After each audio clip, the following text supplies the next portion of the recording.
नमस्कार, good morning India में आपका स्वागत है। मैं हूं अदिति राजपूत। पश्चिम बंगाल से शुरुआत कर रहे हैं, जहां पर मुख्य सचिव रहे अल्पन बंदोपाध्याय को ममता बनर्जी ने अब विशेष सलाहकार बना दिया है।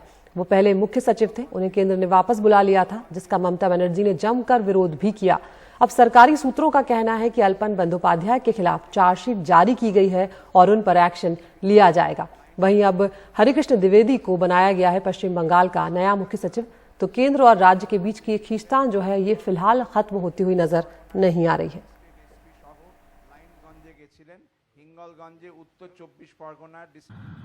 It is very unfortunate, unconstitutional, undermining the subvertive and all this. I cannot accept all this. Even nobody can accept all this. So, but we need the service of Alapan Bandyopadhyay very badly. He retired, but I didn't allow him to leave Navarno, to leave our secretariat.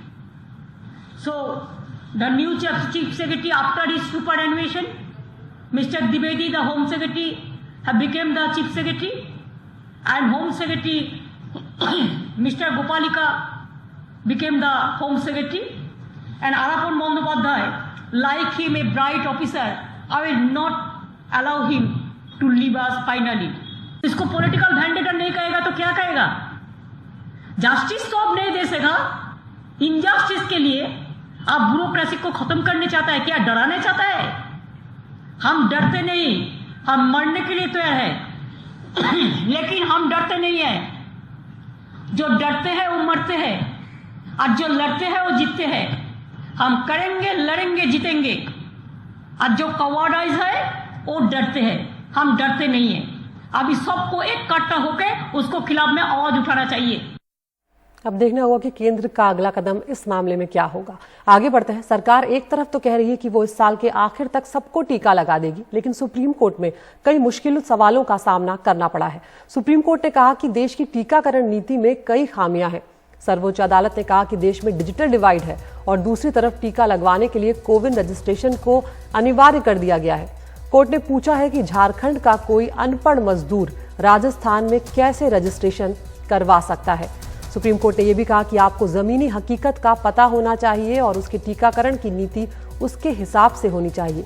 यह भी पूछा गया कि राज्यों को vaccine के लिए केंद्र के मुकाबले ज्यादा पैसे क्यों देने पड़ रहे हैं।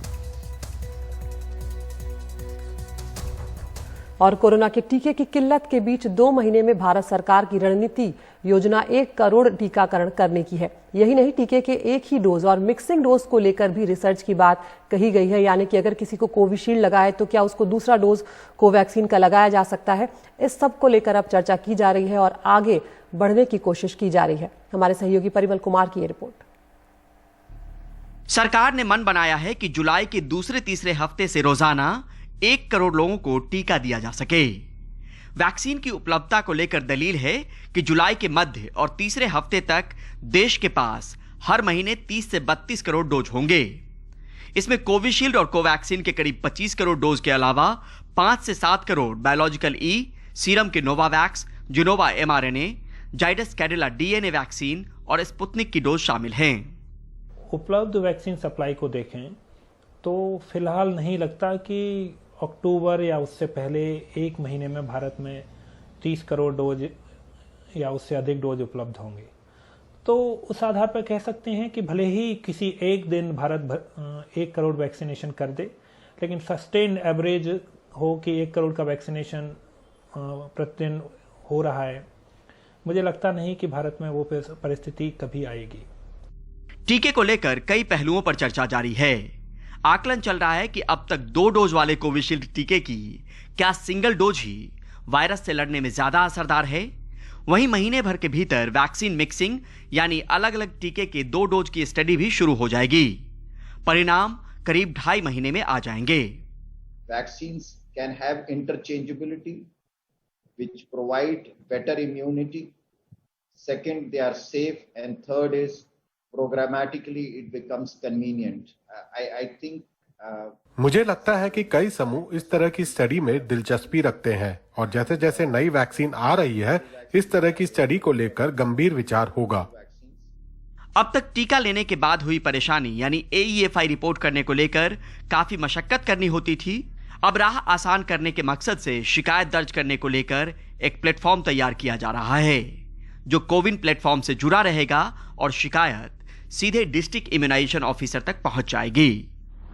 शोध खोज का दौर जारी है क्योंकि बीमारी नई है, इसलिए देखते समझते सीखने की कोशिश चल रही है। प्रयोग का सिलसिला स्वास्थ्य को लेकर है जिसके जरिए बीमारी की आशंकाओं के बीच संभावना तलाशी जा सके। नई दिल्ली से परिमल कुमार, NDTV इंडिया। राजस्थान की बात करते हैं जहां पर वैक्सीन की बर्बादी को लेकर हंगामा खड़ा हो गया है। राज्य सरकार का दावा है कि वैक्सीन की बर्बादी सिर्फ 2 या 3% है, लेकिन सोमवार को दैनिक भास्कर में आई खबर से लगता है कि प्राथमिक स्वास्थ्य केंद्रों में वैक्सीन बिना इस्तेमाल के ही फेंकी जा रही है। इस बीच बीजेपी ने भी राजस्थान सरकार पर आरोप लगाया है कि यहां पर बड़ी मात्रा में वैक्सीन की डोज बर्बाद हो रही है। हमारी सहयोगी हर्षा कुमारी सिंह की ये रिपोर्ट। वैक्सीन की ये वायल अब एक विवाद का विषय बन गए हैं। आरोप ये है कि ऐसे करीब 500 वायल फेंके गए थे। इनमें कई जगह डोजेस बाकी थी और इस तरह की लापरवाही ऐसे माहौल में कोई अपराध से कम नहीं। ये पड़ताल एक न्यूज एजेंसी के माध्यम से उजागर हुई है। नंबर इसका पूरा हम 8 जिलों में गए और करीब 35 सेंटर हमने कवर किए, जो स्वास्थ्य केंद्र, सामुदायिक स्वास्थ्य केंद्र और प्राथमिक स्वास्थ्य केंद्र।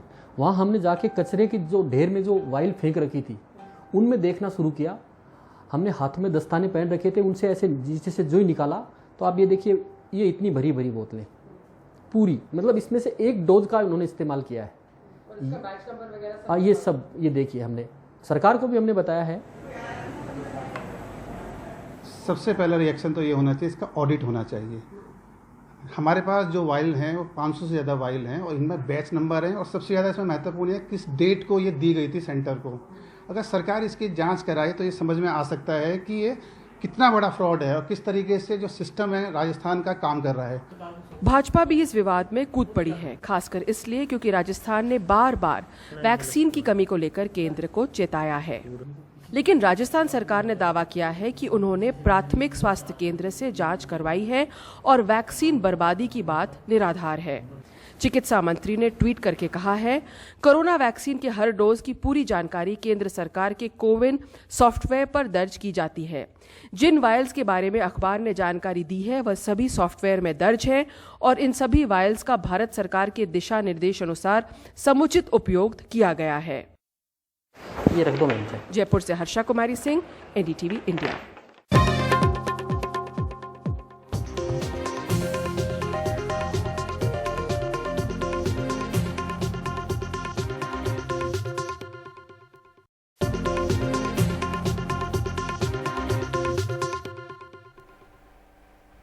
देश में कोरोना वायरस के मामले अब कुछ घटते नजर आ रहे हैं। 24 घंटों में कोरोना के 1,27,000 से ज्यादा नए मामले सामने आए हैं और 24 घंटों में 2,795 मरीजों की जान गई है। पिछले 24 घंटों में 2,59,000 से ज्यादा मरीज ठीक हुए हैं, यानी कि अब ठीक होने वालों की जो तादाद है वो लगातार बढ़ती जा रही है। पिछले 19 दिनों के आंकड़े बता रहे हैं कि ठीक होने के जो मामले हैं वो पॉजिटिव केसों के मुकाबले बहुत ज्यादा हैं।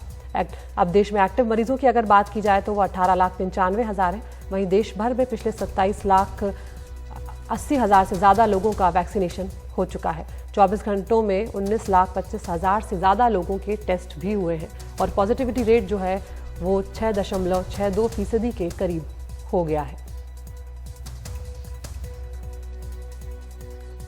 और पिछले एक हफ्ते के रोजाना के मामलों पर एक नजर डाल लेते हैं। 26 मई को 2,08,921 नए मामले सामने आए थे 24 घंटों में। उसके बाद 27 मई को भी 2,11,000 मामले आए थे, लेकिन उसके बाद से लगातार आज तक यानी 1 जून तक 1 लाख यानी कि 1.5 लाख से ज्यादा मामले सामने आ रहे हैं। आज लेकिन पहली बार है जब 1.5 लाख से कम मामले सामने आए हैं। तो धीरे धीरे ये आंकड़ा कम हो रहा है, लेकिन अभी बहुत लंबा सफर हमें तय करना है।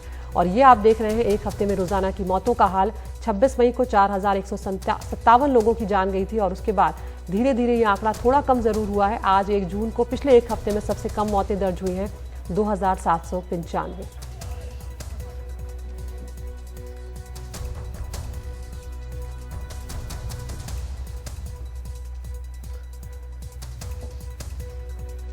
और ये आप देख रहे हैं केसेस का ग्राफ किस तरह से बढ़ा है। तो अभी हमें लंबा सफ़र यहाँ पर तय करना है, ये साफ तौर पर नज़र आ रहा है। 1,27,510 के मुकाबले हम देख रहे हैं यहाँ पर केसेस जो हैं अब कुछ कम होते हुए दिख रहे हैं।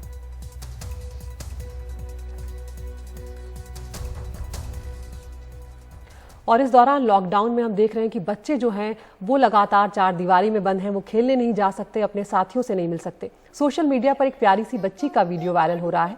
ये बच्ची इतनी मासूमियत से अपनी बात कह रही है कि हर कोई बच्ची की बात सुनकर भावुक हो जा रहा है और साथ ही उस बच्ची के प्रति बहुत प्रेम उमड़ता है। 6 साल की ये बच्ची जम्मू कश्मीर से वास्ता रखती है। कोरोना काल में ऑनलाइन क्लासेस से ये बच्ची तंग आ गई है और उसी का ये वीडियो है जब बच्ची ने प्रधानमंत्री से कहा है कि छोटे बच्चों को इतना काम क्यों दिया जाता है मोदी साहब। जूते 7, 6, 10 क्यों रखते हैं? इतना काम होता है बड़ू बच्चों को। मुझे मैं सुबह उठती हूँ 10 बजे, मुझे दो बजे तक होती है क्लास। एक होती है इंग्लिश, उसके बाद मैथ, उसके बाद उर्दू, उसके बाद EVS, उसके बाद कंप्यूटर। इतना ज्यादा काम रखते हैं बड़ू बच्चों को। जूते 7, 6, 10 छोटे बच्चों को इतना काम क्यों रखते हैं मोदी साहब? आगे बढ़ते हैं। कई अस्पताल 40 से 50% कोरोना मरीज ऐसे देख रहे हैं जो धूम्रपान करते हैं या धूम्रपान की वजह से उनके फेफड़ों पर पहले से ही काफी असर हो चुका है। तंबाकू का सेवन करने वालों की न सिर्फ रिकवरी में देरी हो रही है बल्कि कोरोना ठीक होने के बाद की तकलीफें भी उनमें ज्यादा देखी जा रही है। हमारी इस रिपोर्ट में मुंबई के 6 बड़े अस्पतालों के 6 एक्सपर्ट से बात की है हमारी सहयोगी पूजा भारद्वाज की ये खास रिपोर्ट। धूम्रपान, गुटखा और तंबाकू का ज्यादा सेवन करने वालों में कोरोना का असर ज्यादा नजर आ रहा है उन कोविड मरीजों के मुकाबले जो तंबाकू का सेवन नहीं करते हैं। मुंबई के डॉक्टर सुहास देसाई मरीजों की चेस्ट स्कैन रिपोर्ट के साथ ये समझा रहे हैं। ये स्मोकर्स में काफी कॉमनली पाया गया है कि ये जो बीमारी है ज्यादा मात्रा में या सीवियर फॉर्म में पाई जाती है। अगर हम इधर देखेंगे तो ये एक यंग पेशेंट है whose age is around 35 years and he has been found to be a smoker. तो ये हमारे पास पोस्ट कोविड मैनेजमेंट के लिए आए थे पेशेंट और उनका स्कोर करीबन सिटी का स्कोर 18/25 था और ये अगर आप देखेंगे तो ये लग इन्वॉल्वमेंट उनका जो है काफ़ी सीवियर मात्रा में दिखाई दे रहा है। तो इसमें COPD के साइंस आपको CT स्कैन की फिल्म्स में नहीं देखेंगे। ये अगर आप देखोगे तो ये सब निमोनाइटिस के साइंस है जिसको हम ग्राउंड ग्लास ओपेसिटीज बोलते हैं। ये सब आप देखेंगे तो these are all ground glass opacities. तो ये थोड़े कम मात्रा में पाए गए अगर हम प्रीवियस पेशेंट से कंपेयर करेंगे तो। जानकार कहते हैं कि तंबाकू शरीर में ACE2 रिसेप्टर बढ़ाता है। शरीर में इसकी जितनी मात्रा बढ़ती है संक्रमण का खतरा उतना ही बढ़ता है। कोविड मरीजों में तंबाकू ऑक्सीजन लेवल भी कम करता है। ICU वेंटिलेटर की दरकार भी बढ़ती है। ACE2 एंजाइम होता है वो बढ़ जाता है स्मोकर्स के अंदर और कोरोना वायरस जो होता है वो इस ACE2 के माध्यम से बॉडी में एंटर करता है। तो स्मोकर्स में ये एंजाइम ज्यादा लेवल में होते हैं उनके ब्रोंकियल के अंदर और वहां से कोरोना एंटर करता है बॉडी में। नंबर 2, स्मोकर्स के अंदर कार्बन मोनोऑक्साइड ब्लड सर्कुलेशन में ज्यादा होता है। अब कार्बन मोनोऑक्साइड ज्यादा होना यानी ऑक्सीजन कम होना तो नेचुरली कॉम्प्लिकेशंस कोरोना वायरस की स्मोकर्स के अंदर बढ़ जाती है। ओवरऑल लगता है कि जो पेशेंट्स स्मोकिंग कर रहे हैं उनमें कॉम्प्लिकेशन ज़्यादा होता है। ये भी लगता है कि ये जो कॉम्प्लिकेशन का रेट है उसको हम लोग रिलेटिव रिस्क बोलते हैं, वो 1.3 होता है जो स्मोकर्स हैं as compared to non smokers. और सिमिलर चीज़ देखा गया है उनके मौतों में और जो पेशेंट्स जिनको वेंटिलेटर की ज़रूरत पड़ती है। तो ओवरऑल स्मोकिंग से अगर है पेशेंट्स को अगर वो स्मोकिंग करते हैं और उनको कोविड होता है तो चांसेस ऑफ कॉम्प्लिकेशंस और प्रॉब्लम्स ज़्यादा होते हैं। धूम्रपान करने वालों में पोस्ट कोविड की तकलीफ ज्यादा है और कोविड की रिकवरी धीमी। जो स्मोकर्स हैं उनमें कोविड से रिकवरी के भी चांसेस बहुत खराब रहते हैं, क्योंकि लंग्स ऑलरेडी खराब हो चुके होते हैं, तो the recovery time is much more longer in COVID in smokers rather than in non smokers. Also remember, smoking causes blood clots to form. It is also a procoagulant, यानी जो smoke करते हैं उनको हार्ट अटैक वगैरह के chances ज्यादा रहते हैं. कोविड में भी यही होता है. कई अस्पतालों में 40 से 50% कोविड मरीज स्मोकर्स हैं. टोबैको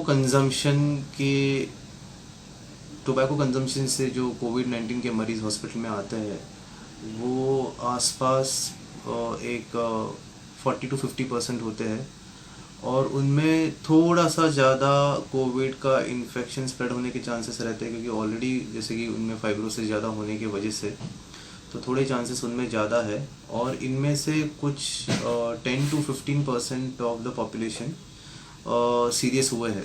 काफ़ी पेशेंट लोग आते हैं या जनरल पब्लिक भी आते हैं, बोलते हैं हम स्मोकिंग अभी कम कर दिया है.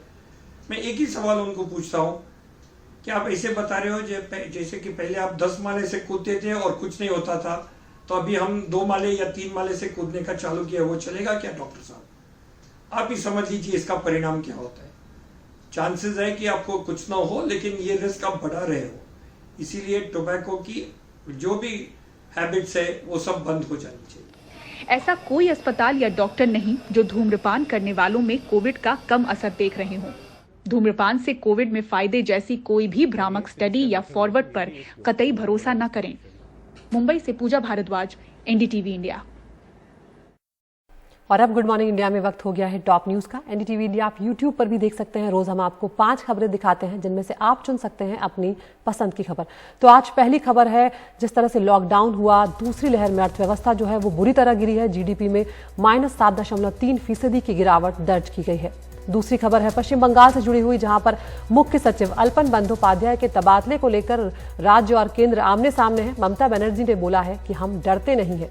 और उसके बाद यूपी से खबर आई, अनलॉक की प्रक्रिया अब यहाँ पर शुरू हो गई है. 61 जिलों में अनलॉक के लिए ढील दी गई है. कुछ छूट वहां पर अब शुरू कर दी गई है.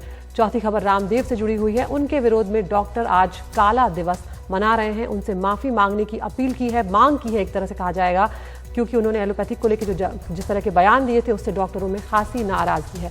और 5वीं खबर है, भारत में जो वेरिएंट मिला है कोरोना का वो अब डेल्टा कहलाएगा, ये WHO की तरफ से कहा गया है. तो वो कौन सी खबर है इन 5 में से जो आप देखना चाहते हैं, इस पोल में हिस्सा लेकर बताएं. हम उस खबर को एनडीटीवी इंडिया और उसके यूट्यूब चैनल पर आपको विस्तार से उस खबर के हर पहलू को दिखाएंगे. गुड मॉर्निंग इंडिया में इतना ही. नमस्कार.